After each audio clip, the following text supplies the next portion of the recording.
Hello mates, welcome to the West 6 Mixology podcast. I'm Scotty Clark and our show today is about a cocktail that's become the ultimate festive season sensation. A drink that brings together bitter elegance, bold character and complex layers of flavour in a stunning ruby red glass. We're diving deep into the classic that's been pleasing sophisticated palates at holiday gatherings for over a century. Florence. The turn of the 20th century. A count walks into a cafe and changes cocktail history with 7 words. Make my Americano stronger. Use gin. That's it. That's the moment. Count Camillo Negroni, a man who'd allegedly spent time as a cowboy in the American West, who developed a taste for London's gin joints, who was tired of sipping weak sodas when he wanted something with teeth. His bartender, Fosco Scarselli, swapped the soda water in the Count's usual Americano for a pour of gin, swapped the lemon peel for orange, and created what would become the handshake drink of the modern cocktail revival. The bitter, bold, unapologetically Italian Negroni.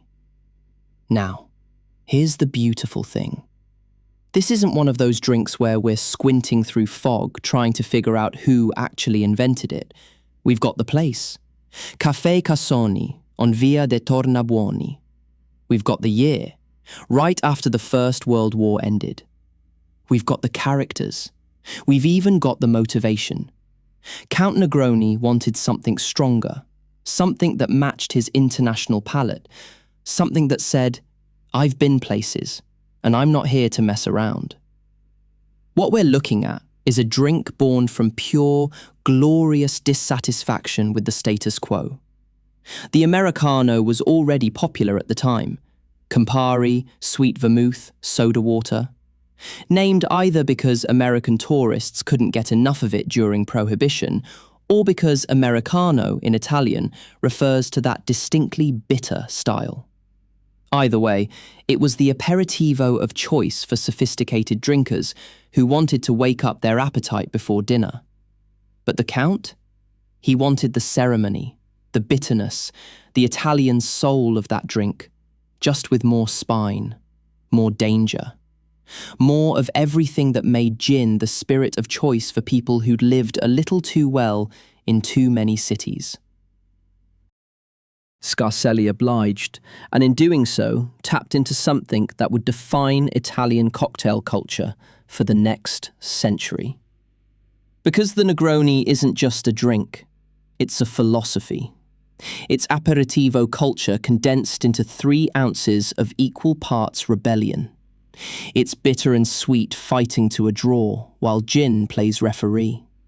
It's the drink that announces you've graduated from easy drinking cocktails, and you're ready for something that challenges you back. And here's where it gets properly interesting. The Negroni remained almost a secret for decades. Florence knew. Milan eventually figured it out. But internationally? Barely a whisper until well after the Second World War. While Americans were busy with martinis and Manhattans, Italians were quietly perfecting the art of the 3-ingredient aperitif. The drink spread slowly, deliberately, the way good ideas do when they don't need marketing. They just need people with good taste to taste them. Then comes the early 21st century craft cocktail revival, and bartenders worldwide rediscover this Florentine treasure. Suddenly, the Negroni becomes the drink. The one every serious bartender makes for other bartenders. The test that tells you whether a bar knows what it's doing. Order a Negroni, and you're basically holding up a sign that says, I appreciate bitterness, I understand balance, and I'm not here for your vodka cranberries. It became the unofficial password into cocktail culture's inner circle.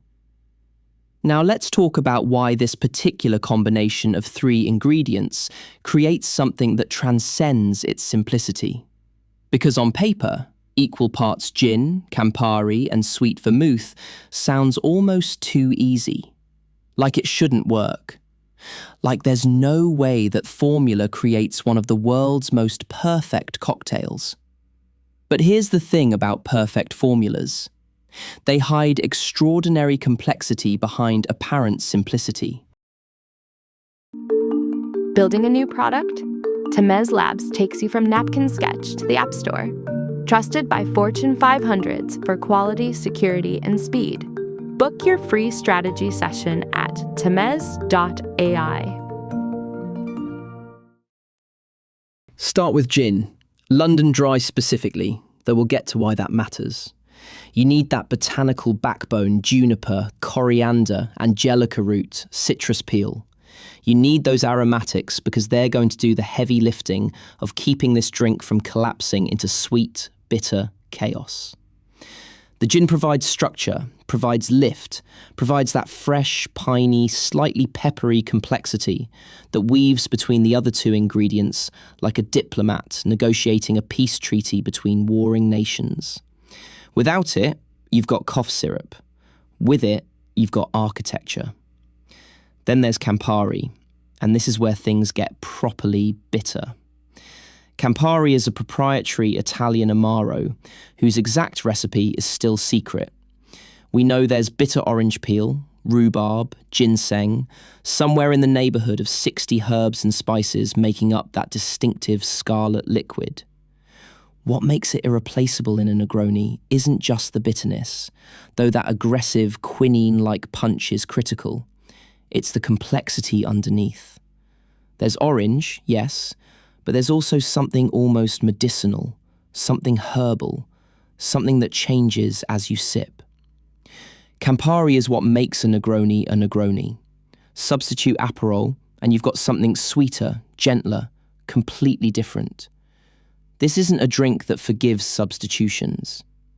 Sweet vermouth is the mediator, the peacekeeper, the component that makes this whole unlikely alliance work.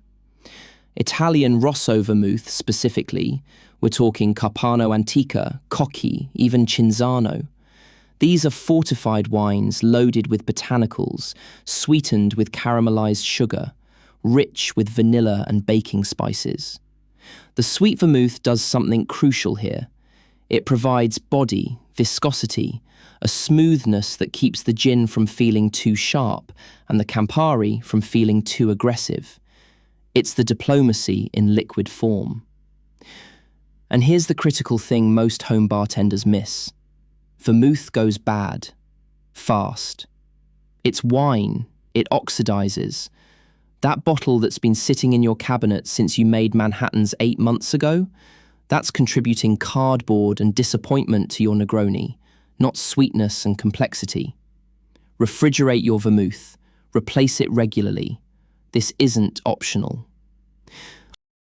The orange peel garnish isn't decoration. It's the fourth ingredient.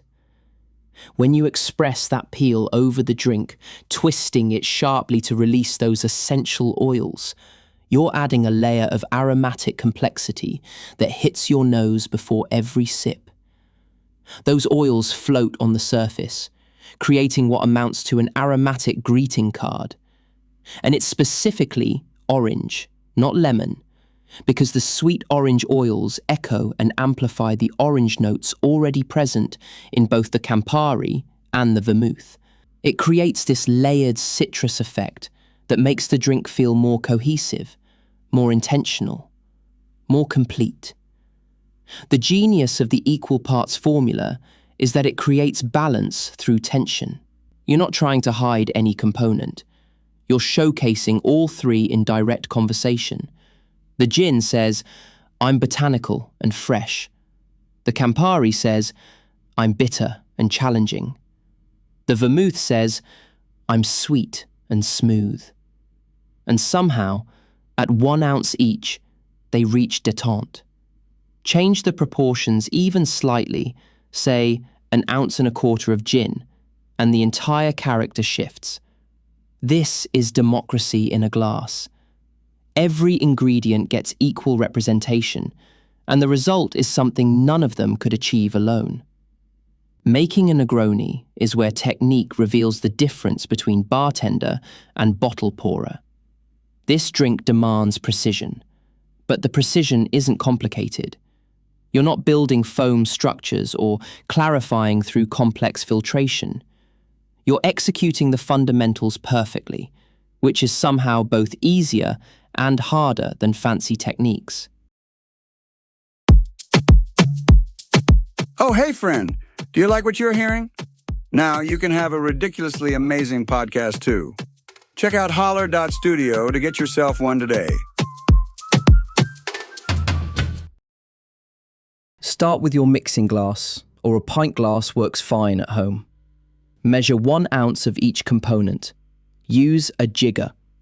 Free pouring is how you get imbalanced Negronis, and imbalanced Negronis are how you get disappointed drinkers. Add your ingredients in order of cheapest to most expensive, so if you accidentally overpour, you're not wasting the good gin.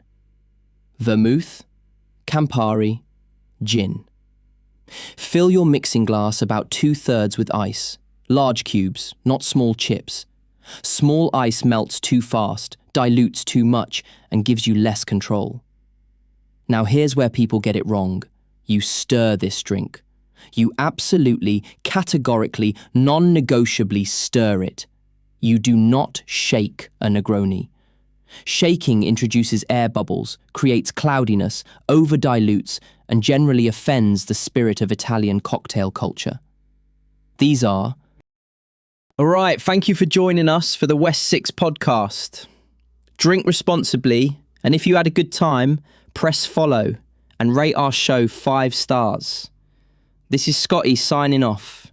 May your troubles be lighter than your cocktails.